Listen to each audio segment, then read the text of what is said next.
Grabe, ang dami ko palang naipon mula sa iba't ibang bansa, pasalubong ng Marino for today's video. Hindi na nga nakapag-uwi ng gamit yung kalbo, puro chocolate na lang yung dala. Kaya tara, samahan nyo ako, party-partihin na natin to ng maipamigay, let's go! So ayun na nga guys, kailangan ko nang asikasuhin tong chocolate natin hanggat hindi pa nalulusaw. Saka humahanap pa ako ng tamang technique kung paano lahat to ipapamigay. Meron pa naman ako naisip na magandang plano guys, hindi ko lang sure kung tatalab, door-to-door delivery sana by Kalbong Seaman TV. Oh shit! Kaso nga lang mukhang hindi kakayanin ni Itlog guys, papunta pa lang sa opisina, pagod na kaya kailangan ko na siguro magpalit ng service. Sheesh! Pero bago yan, ilabas muna natin lahat ng chocolate nang maparty-party na at mabigyan na rin yung aking family.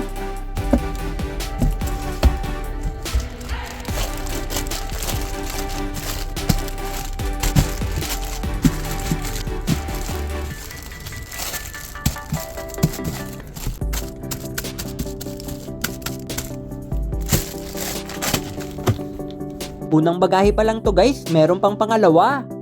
Simot na yung laman nun. Sheesh!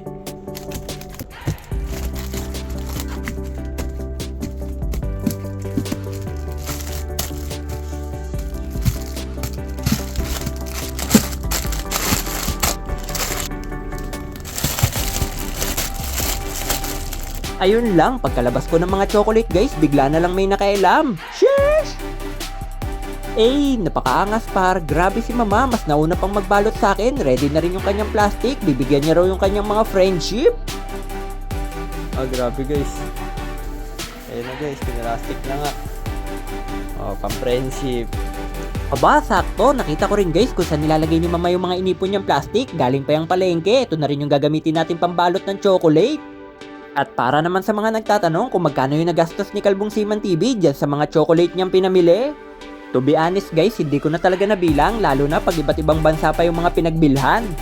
Pero don't worry sa presyo, trabaho na lang ulit sa barko yung kalbo, alright! Saka para pala sa mga nagko-comment na sana dito na lang daw ako bumili sa Pinas kasi parehas naman daw yan ng lasa. Diyan kayo nagkakamali, panigurado yung kalbo na mas masarap to. Alam nyo ba kung bakit? Biro nyo naman guys, dugot pawis yung puhunan ko dyan, umaraw umulan, binabike ko pa yan. At higit sa lahat, sinamahan ko pa yan ng maraming pagmamahal. Oh, shit! Tapos yung makukuha mo, nakalagay pa sa plastic ng Jabi. Ay, talagang yummy! Habang nag-ayos ako ng mga chocolate guys, dumating na yung una kong bibigyan, ang lakas makaamoy.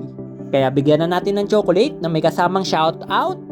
Guys, syempre binigyan din natin yung ating sige, shout out.